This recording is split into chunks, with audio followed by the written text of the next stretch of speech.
On this episode of Star Trek Universe, the snake continues to eat its tail as Strange New Worlds recycles the holodeck fail. We're talking Strange New Worlds 304, a space adventure hour, right after these words from our mystery sponsors.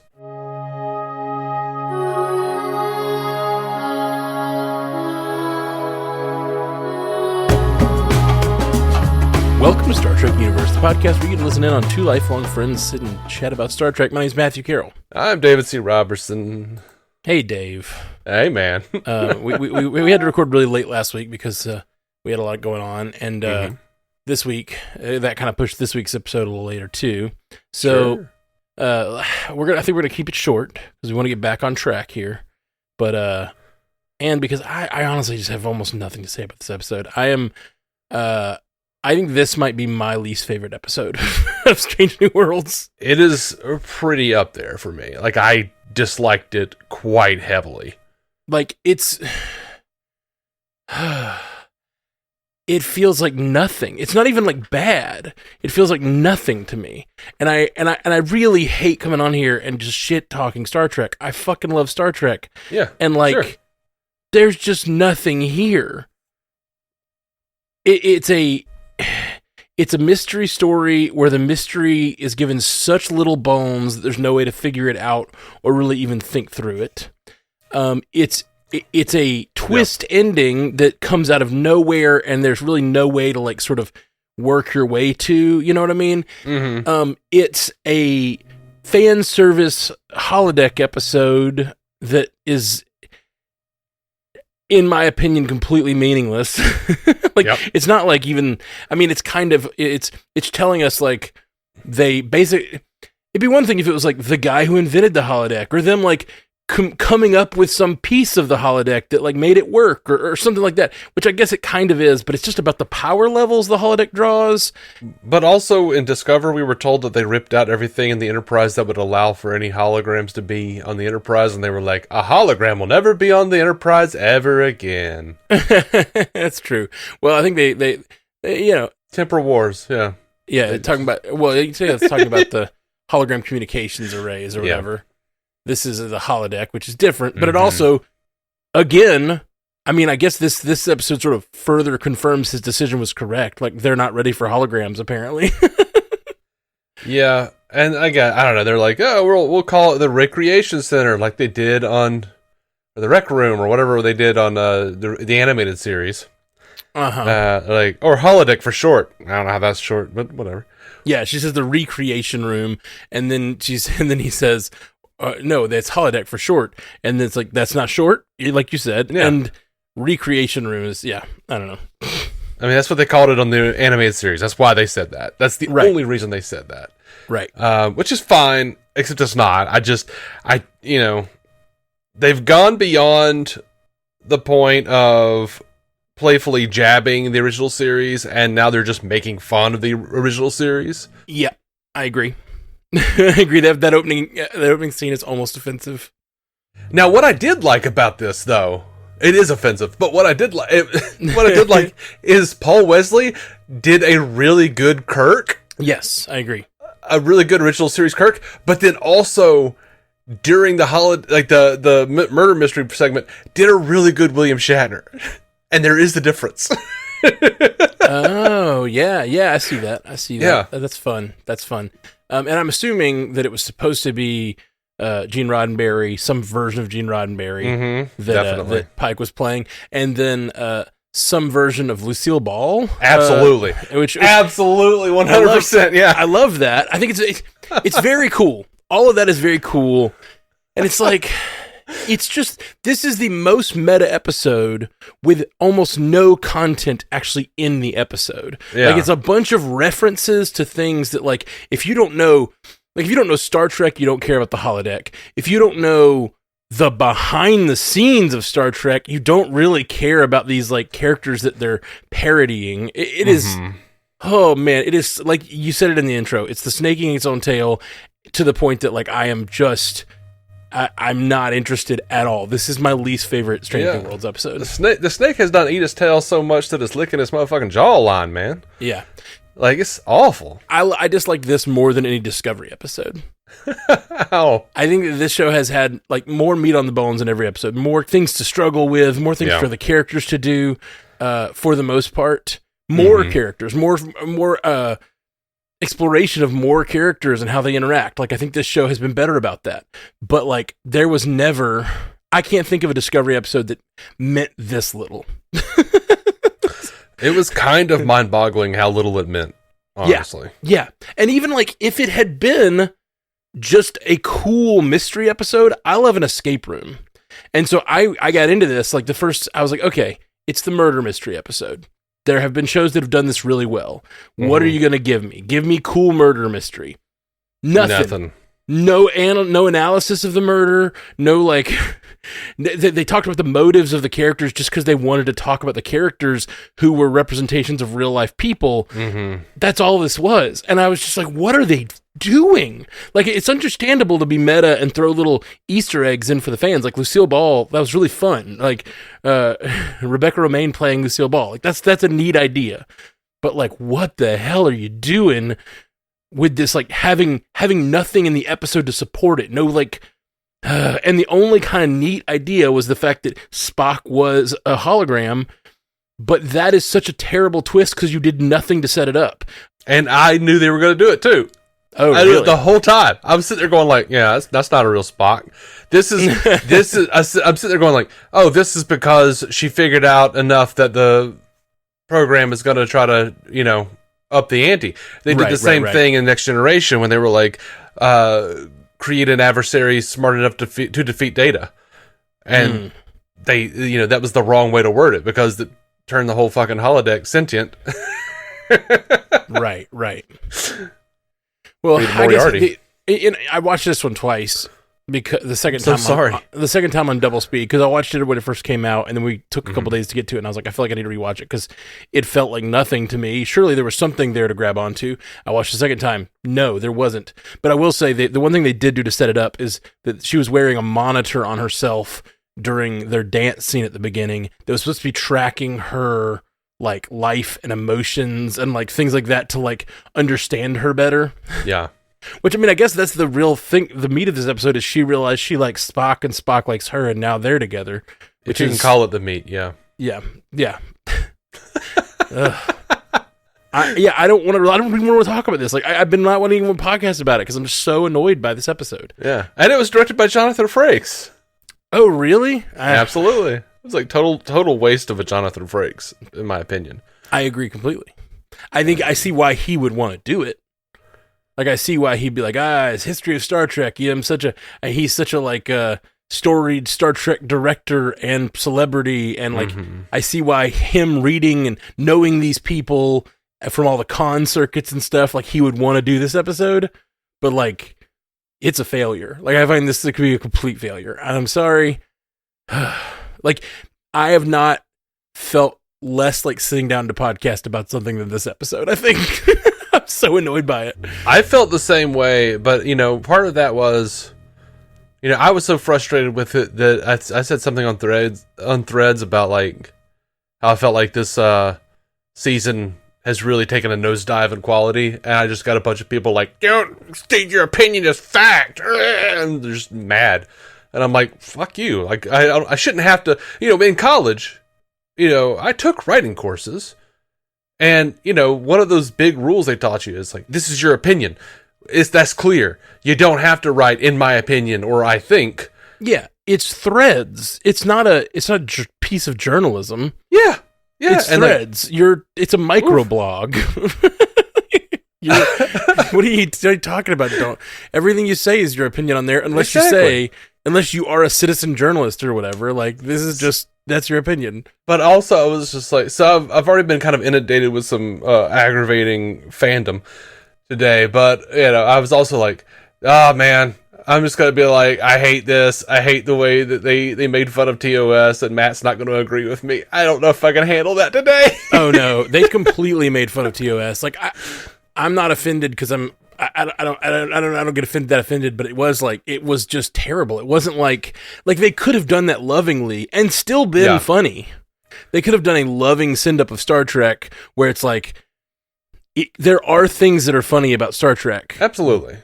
And none of it is that they say things like, I don't know, the lines in there were just so terrible. They did not feel like they were trying to write a scene from the original series, which is what they were sort of like pretending to do. Yeah, it was a bad SNL sketch. Yes, it was a bad SNL sketch. And just did it did all the things that I would expect for them to take away from the original series based on how they have changed everything leading up to the original series.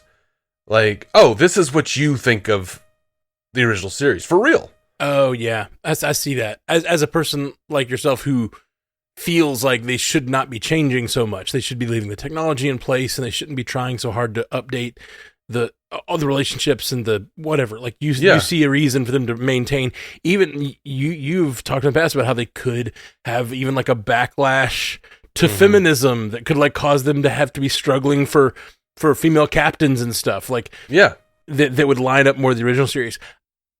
Like, if they're struggling for ideas, which based on this show, I'm saying they probably are, because Jesus Christ, the stupid, silly shit they've been doing.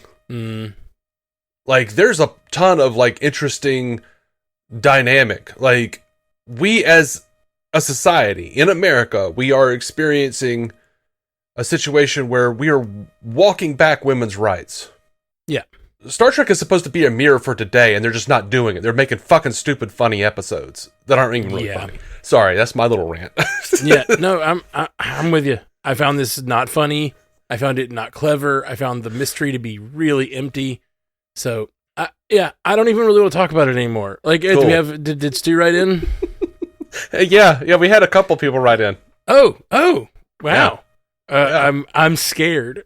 Oh no. No, I'm scared in both directions. If they're positive, I'll feel bad about how bad I feel about this episode, and if they're negative, it's just going to be a big pile on. So here we go. Yeah. Well, I don't read Stu's, so I don't know. I don't read until we're doing the show. But Andrea did read. I don't know why I have a social contract with Stu to not read his... Well, you don't want to like unlock that brain trigger that makes you switch. Gives him control. That old joke.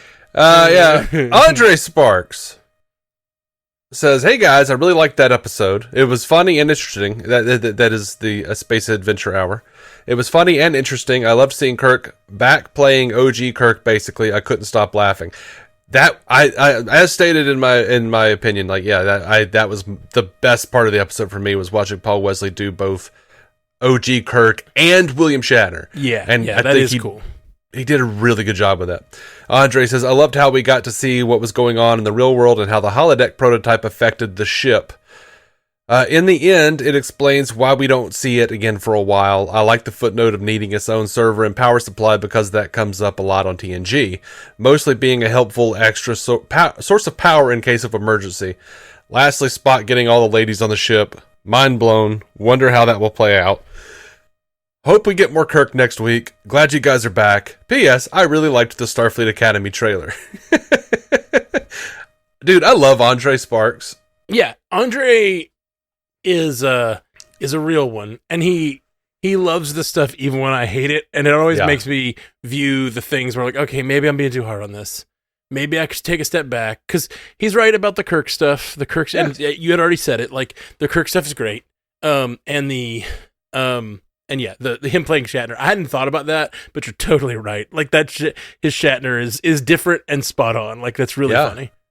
Who else was in there? Who else was in there that had an analog in real life that I'm missing? Because that's about all I got. Just Anson Mount playing Gene Roddenberry, which was right. Oof, that was a weird one. Yeah, it was. I don't know anything about Gene Roddenberry. Like, I know what he looked like. Yeah, I don't think I've seen interviews with him, and definitely don't know what he would have been like in person in life. So I just wonder. Well, they kind of played on. I mean, they played with the actual timeline of it and everything, like, because he was like, "Oh, they were letting me go." And that's not how that went down in real life with the original series. There was in the movies it was, where they didn't, after the motion picture, they didn't want Gene involved, and he got real petulant and started leaking shit and whatever. Gotcha. And then wouldn't let them do a Next Generation without him. Okay. Gotcha. But as for mannerisms based on interviews, I would say Anson Mount didn't do a great job. But I don't know. I read that apparently he was insistent on studying Gene Roddenberry and doing that version of it. So, whatever. Yeah, if you're going to do it, go for it. Like, I feel like if you're going to go for it, make this episode as much of a tribute to that as you can. I did laugh when he said, "But my vision!"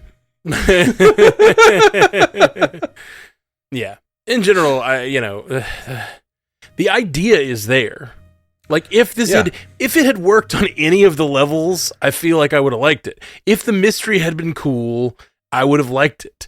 If the risk outside the ship felt cool to me, I might have liked it. Like, if they'd focused more on that, and she's just in there doing a mystery that's a little less interesting, but there's interest. But this was just like, hey, there's swirly lights on the screen, and they're dangerous. There's just no, like, decisions being made outside, except for Scotty. I like the Scotty stuff, okay. Scotty being Scotty. Yeah. All right, we got Stu Little here. Says, you know what they say about holodeck episodes after the first one? They write themselves. I don't have much snark to say for this one, as it was mostly a fun take on a holodeck episode.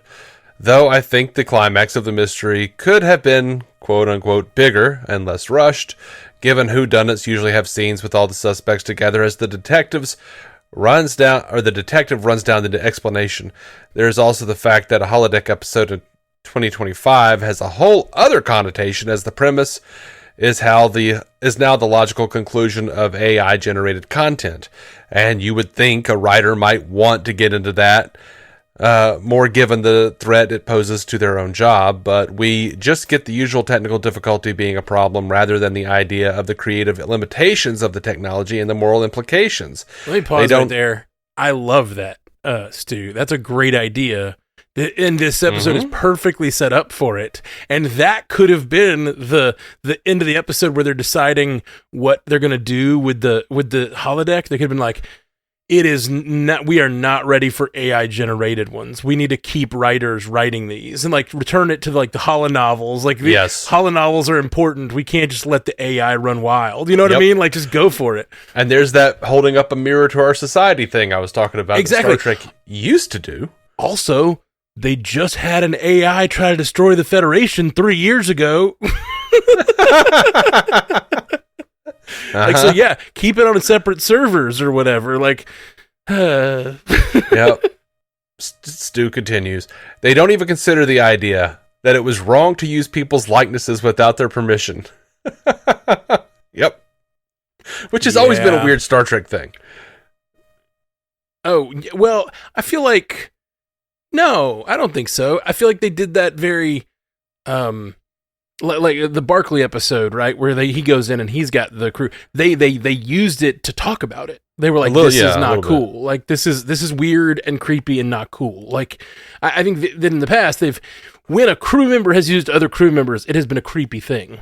It has been a creepy thing, but the way they addressed it was like Riker smiling knowingly at somebody else, like, "Oh yeah, boys will be boys." Right. Kind of.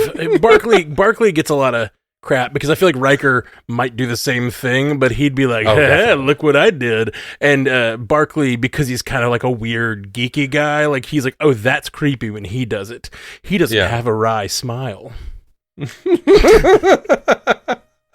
Anyway, Lon/Spock pairing is fine, though it's furthering the problem of how in Space Seed they have to look up Noonien Singh in historical databases to know anything about him if Spock banged the guy's great-great-great-great-great-great-great-great-great-granddaughter. They also, once again, had the new ensign in without identifying him. I actually looked up his name, but I'm not going to mention it until they do. Well, Stu, as far as, Spock having to look Khan up, Noonien Singh is like Smith in the future. That's not true. His It's not. That's not true at all. They've talked about it when I think when she was on in the first season 1. I think they talk about how like it's weird that she's a Nudian Singh and like she has to live it down or whatever. But last season's Tomorrow, it effectively erased Space Seed. There is no Space Seed. It happens slightly differently. Maybe they don't look it up. Maybe Spock was like, "Oh yeah, that bitch." I don't know. Right. But the original series did not happen the way we saw it.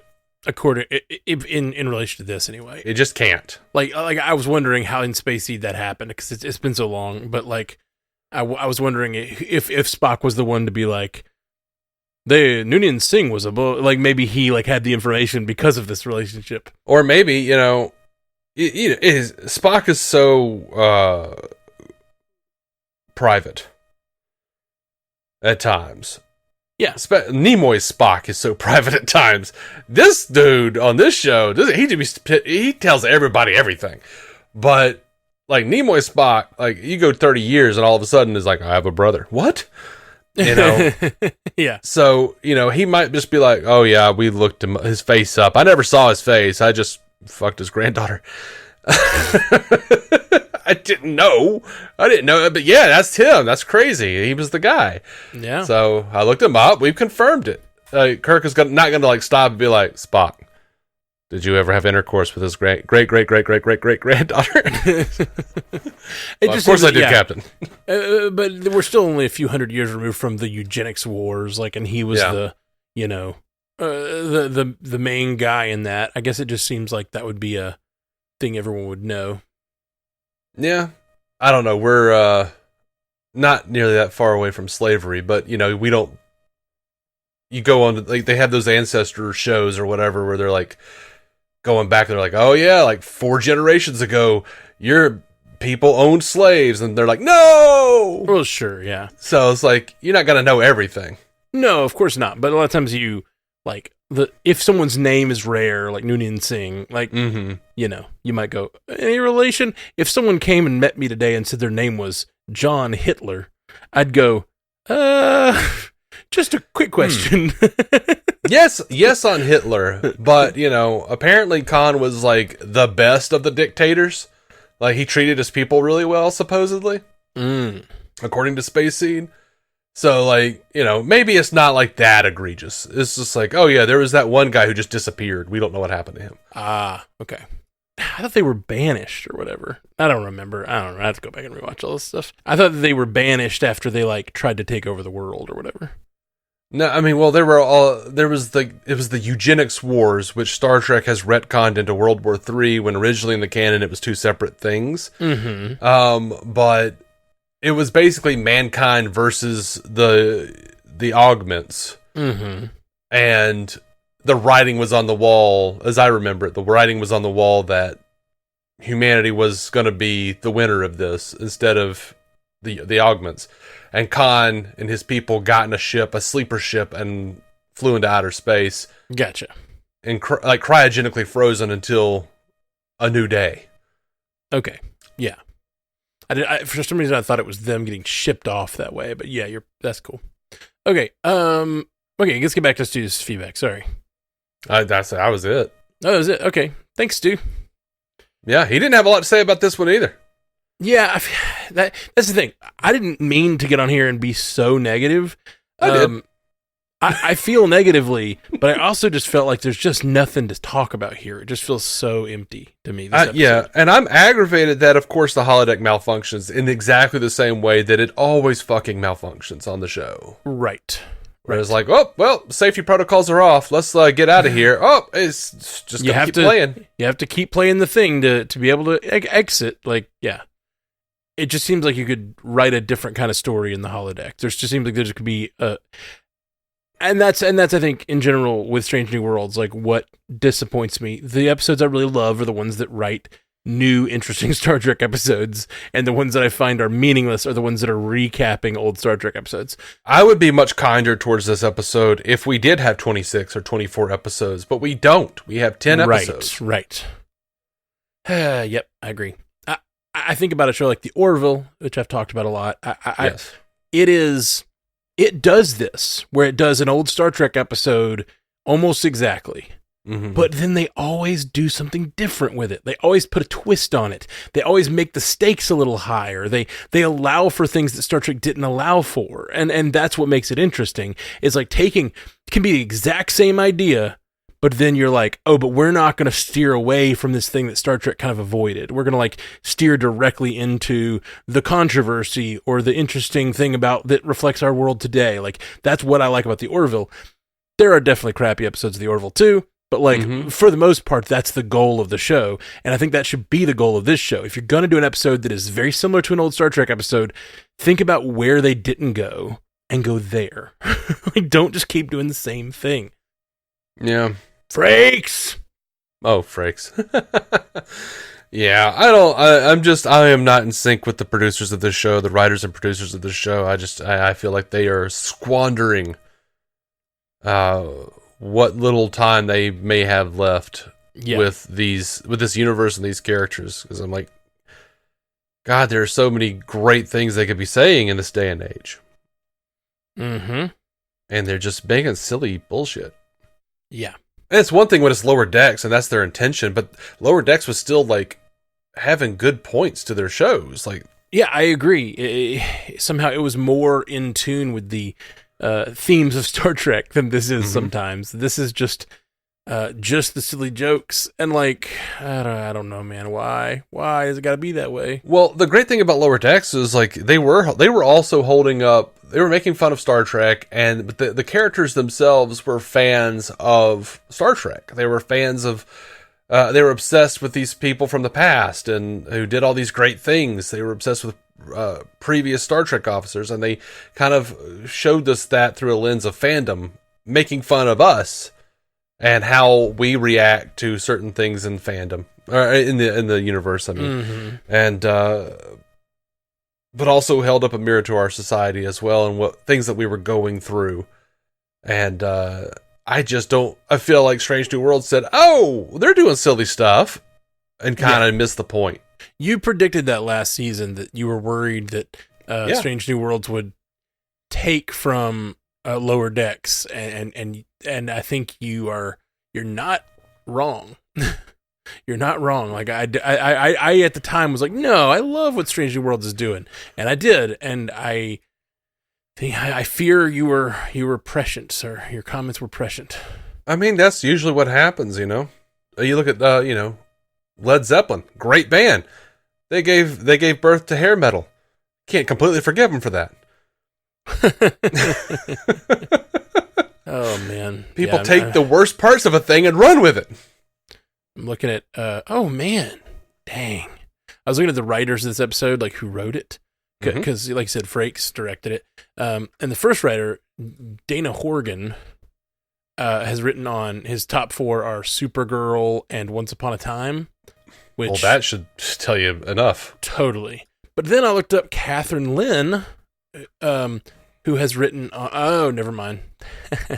I was looking at what she'd written, and she wrote an episode of Lower Decks, which is cool. And then I saw a movie on her IMDb called Mr. Right, which I love. I love that movie. It's really good. It's Anna Kendrick, and gosh, I'm so bad. This guy's name always escapes me, and it's always it. I'm gonna click on the thing and find out. It's a guy. I'm gonna feel really dumb for not remembering because it's always on the tip of my brain. Sam Rockwell. I cannot remember his name for the life of me. I can never remember his name either. There's 2 guys. It's Sam Rockwell and the guy who was just in Fallout. The guy with no nose in Fallout. Do you know what I'm talking about? Oh, Walton Goggins? Yes. For some reason, Sam Rockwell and Walton Goggins occupy this same space in my brain. They have one brain cell that's trying to hold both of them in my brain because they're very similar character actors. They both have like a certain suaveness to them, and like they're in the new season of White Lotus together. And my brain cell was having a real problem keeping them on the screen at the same time. But yeah, that movie Mr. Right with Anna Kendrick and Sam Rockwell was a weird sort of offbeat indie flick that was made, and I had not heard of it. I just saw it on Hulu one day or something, and I was like, man, this is great. Totally up my alley. It was a good hitman romantic comedy, which is my favorite genre. And then But I never heard of it. I never hear anyone talk about it or anything. I never hear anyone talk about hitman romantic comedies except for you. I know. And I'm like, there's like 2 of them in the world. Whatever you just mentioned and Crow's Point Blank. The Big Hit. Oh, I love The Big Hit, but I don't know that I wouldn't categorize it as a romantic comedy because what are you talking about? There's too much infidelity going on. It's ridiculous. It's a comedy, and it's infidelity does not preclude it being a romantic comedy. But think about romantic comedies, man. Like the underage girl that he kidnaps. Yeah, that is a bit weird. To be honest, I haven't the seen. The whole point is he's a bad guy. He's a bad guy who thinks he's a good guy. But it's a hitman romantic comedy. They don't end up together, but him and his like fiance are like yelling while they're being attacked, and like he's dealing with her parents. Like it's all these romantic comedy setups mixed with hitman shit, and I love that. And Avery Brooks. Avery Brooks is in that. Avery Brooks. Great. Elliot Gould's in it too. War Inc. is another one, which is a Grosse Point Blank spiritual sequel. Did you ever see that? I did watch War Inc. and I did enjoy it. It never occurred to me that it was a romantic comedy of really any sort. Oh, it's totally a hitman romantic comedy. I think Mr. and Mrs. Smith is a hitman romantic comedy. Yeah, I don't like that one. No, I think it's great. And the new series is really good too. I feel like that's less of it's more of a romantic dramedy, I would say. The new Mr. and Mrs. Smith. And there's a lot of movies like that. I think I just like the sort of relationship family dynamic put into the stakes of gosh, this is not exactly a hitman, but it is. I will just say it. It's a hitman romantic comedy, and that's that. Jamie Lee Curtis and Arnold Schwarzenegger and Tom Arnold. True Lies. True Lies. That's another one. It's a great genre. I don't know what you're talking about. Only 2 of them. There's a ton of them. Those are the top lines. When I can pop off my head. See, like True Lies, I would take as more of a action movie parody. I would not. I don't think it's parody at all. I mean, yes. Okay. There's one scene that is clearly parody. There's one scene in that movie that's almost top. The dance, is that what you're talking about? No, like she's dancing and she falls. She's trying to do the sexy dance. Oh no, I love that scene. I think that scene's beautiful and cute. I'm not saying it's not good. I'm saying it's a parody. It's clearly like a comedy, like satire parody type of thing. It's just like ridiculous. No, I think to me that's just comedy. That's not farce. That's not farce. That's not over the top parody to me. That is Jamie Lee Curtis is a housewife who's trying to be uber sexy spy lady, and it's really cute, and she's dancing. Okay. I think that's just pure comedy. The one scene in that movie, and am I remembering this correctly? Is this in this movie? I don't know. Every damn thing I've said about you've corrected me. So at one I don't point, know. Jamie Lee Curtis, I think, drops a gun down the stairs, and it flips down the stairs and kills all the terrorists. I think that happens in one of the scenes at the end of the movie where she's trying to escape the terrorists. She's running, and she drops a gun, and I believe it falls down the stairs, and while falling, goes off and kills all the terrorists in the room. And then Arnold Schwarzenegger looks at her like, huh? that moment is parody, but the rest of it, I think it's pure like action comedy and hitman romantic comedy. Well, by your definition, then Shoot 'Em Up is a hitman comedy. No, Shoot 'Em Up's parody. I mean, he's killing people. Except it's fucking not. The director thought it was a serious movie, dude. Me and Jason watched that movie and howled. Like I introduced it to him because I'd already seen it, I think, with you, and we were like me and Jason are howling through this movie, through Shoot 'Em Up, and then we watch the special features, and like the director is like just like totally like he believes it is absolutely a serious action movie. Yeah, I hear you, but he's wrong. Like I don't know what to tell you. Wrong. He is wrong. That is parody through and through. I mean, parody can be in the eye of the beholder, but like I think that he is wrong on that one. I feel not to express my opinion as fact or anything. Right. But no, Mr. Right is an underrated one, and Tim Roth as the bad guy. So Anna Kendrick. When doesn't he play the bad guy? Lie to Me. It's a good show. It's his he's very good in Lie to Me. There are multiple episodes, therefore he is a bad guy. What do you mean? He is a villain in my mind because you can't he expects me to watch multiple things. Oh yeah. But no, I just loved that Anna Kendrick, Sam Rockwell, and Tim Roth all like as the main three in that movie are really good. Yeah. Anyway, we way went off rails. I looked at Dana, but we got passionate. We did. We got excited. It's something. There's fun things to talk about here. But no, I looked up one of the writers, Catherine Lynn, who wrote on this episode. She also wrote for Lower Decks, and then I saw Mr. Right in her little top four, and I was like, oh my gosh, she wrote Mr. Right. That's amazing. I love that movie, and no one even knows it. That's so cool. And then I looked, and she's additional crew. Oh yeah. So she got somebody a coffee or something. Right, exactly. She did something else other than write it, which is so yeah. Oh well, I just think this episode of Star Trek is a stinker. I'm sorry to feel that way. I really am. I just don't like podcasting about like things and just shit talking them. And I feel like this season of Stranger Worlds, which was super exciting for me, I was really excited to get back to my favorite of the Star Trek series right now. Mm-hmm. And it's not living up to what I want. Well, I do. I have. There are two wolves in every man. No, I always feel bad about not having a nice opinion about a thing.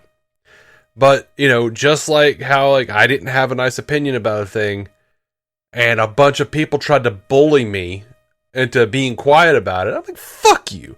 If you don't like it, I am actually genuinely so glad if you enjoyed this episode, if you've enjoyed the previous episodes of Strange New Worlds, if you're just, nothing in your eyes but stars and glitter dust. I'm so happy for you. But, we also come on this show and we have, I feel, rational reasons for why we don't like what we have disliked. Yeah, I think so too. We're not getting on here going, go woke, go broke. We're not being hateful about anything. We are genuinely sad that we didn't enjoy a Star Trek. Yeah, exactly. It really is incredibly disappointing. I want it to be so good, and I don't know if I'm like, part of me is like, are my standards too high? Am I wanting everything to be under the cloak of war? And like, I'm not. I feel like I am totally fine with the quality adjusting and the different. Looking back at the season, I think Hegemony Part 2 was pretty good. It wasn't terrible. I enjoyed it. We shit talked the regular things we shit talk on the show, but I liked it. But then Wedding Bell Blues and Shuttle to Conforti were just had big focus problems, and now this is the most underdeveloped episode to me. It feels like they had an idea and they ran with it and didn't go back and edit it or something. They didn't. Yeah. They're like, hey, it writes itself. I feel like they did the thing they joked about in this episode. My wife is catching up on this season, and I wound up liking Wedding Bell Blues more than I did initially. Okay, good. But I still had the same problems. I just liked it a little bit more. You know what I mean? Yeah. I think I just like Rhys Davies a little more. I was like, yes, okay, yes. Yeah. Well, Rhys Davies is pretty great. Yeah, he's pretty great. And that wasn't one of my biggest issues with the season. My biggest issue is that it's just a throwaway episode. It's like a cute, hey, here's a thing, let's reference an old thing. Yeah. It's like you don't have to swing between throwaway episodes that are only jokes and then season hinging war episodes, Yeah. But that's what they're doing right now. I know. And I love Under the Cloak of War because it is such a serious episode with lots to it, but it doesn't really hinge on the rest of the show. The rest of the show moves on without it. You know what I mean? It doesn't matter to the rest of the show that M'Benga did that, And that's what I think is so cool. Have more of those episodes. I feel like you should know your genre a little more. I like when they mix genres to some degree, but it feels like they're here's the checkbox of all the things we've got to do on a Star Trek show. let's do a musical episode. Let's do a holodeck episode. Let's do a puppet show. Let's do a zombie show. My God. Exactly. Like, be confident in the fact that you are Star Trek and make good Star Trek. Like, you don't have to make every episode. Like, part of Star Trek is making every episode something cool and different, and I think that's cool, and I don't mind that. But like, yeah, I agree with you. I think they're fighting too hard against being just what Star Trek is. Mm-hmm. And in this episode, particularly, like making fun of what Star Trek is, so that they can then subvert it. And yeah, I just wish they could celebrate it and take the piss out of it every once in a while. But like, yeah, have fun with respect. I don't know. Yeah, and it's just I haven't been feeling that. But also, like, they're so concerned with, I don't know, making their characters cuddly fan favorites that they kind of take away some of their agency and some of their seriousness as Starfleet officers sometimes too. It's a weird brew for me. Well, I think, like, I'm thinking about this in relation to Discovery, and it's like Discovery was its own thing to the point that I could really forgive it for not a terrible thing, but I could forgive it for not being traditional Star Trek. Like, I could forgive it much more for being like, it is not episodic, because that's not what the show is. It is not about the whole crew. It is about a character. It is about these weird problems, and they keep jumping around from the future to other timelines, and like going with it. It was weird, and at times I think I bristled at that, but eventually I settled into like, this is just a different thing, and I'm going to enjoy it for what it is.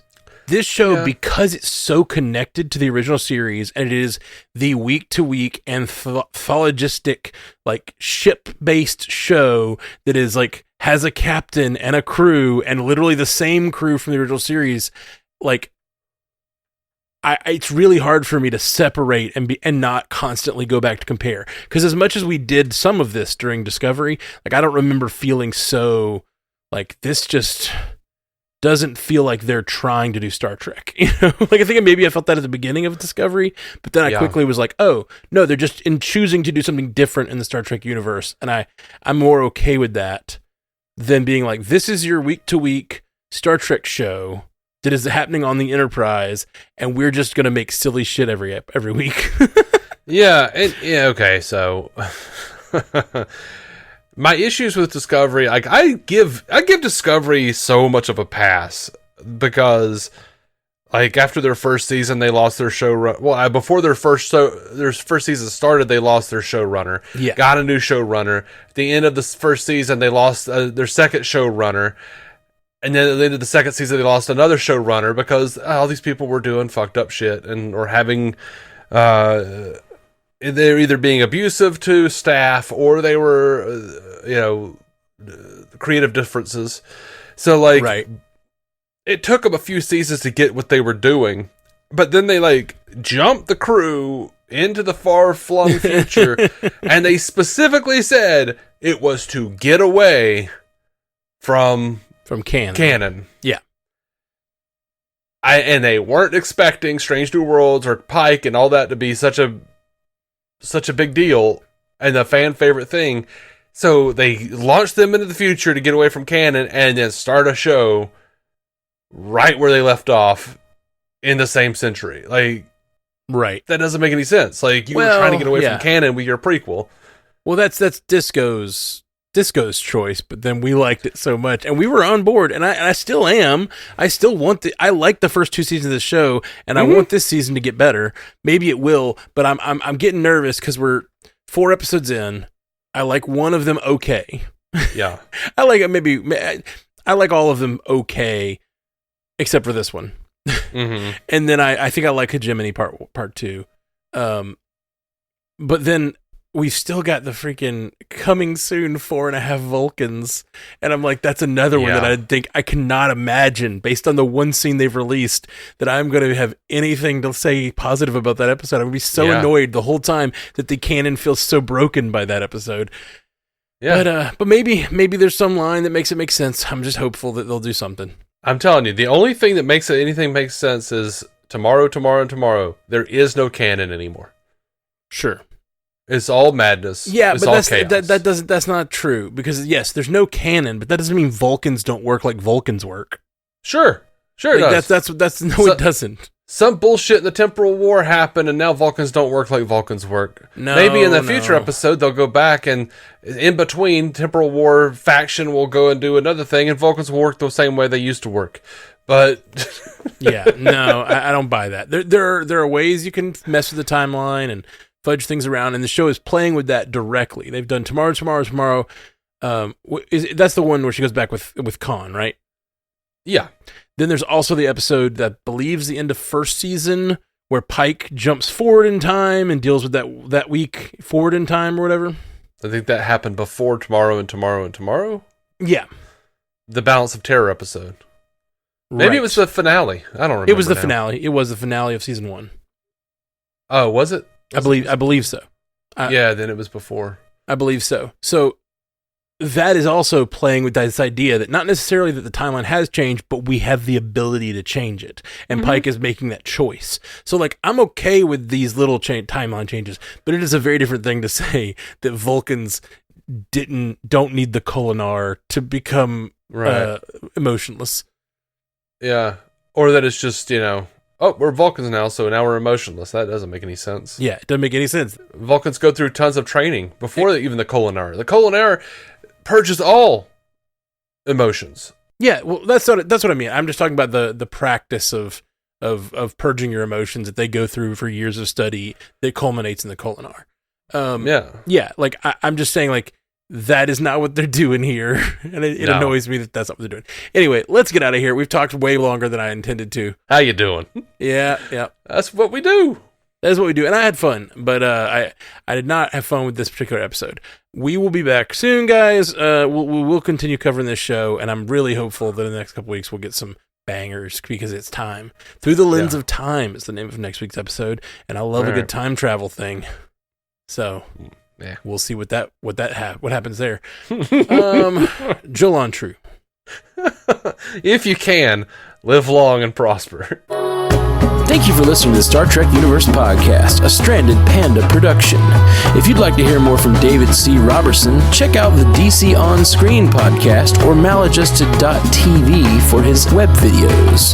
If you'd like to hear more from Matthew Carroll, check out the Marvel Cinematic Universe podcast or listen to his music. Just search for Matthew Carroll anywhere you get music.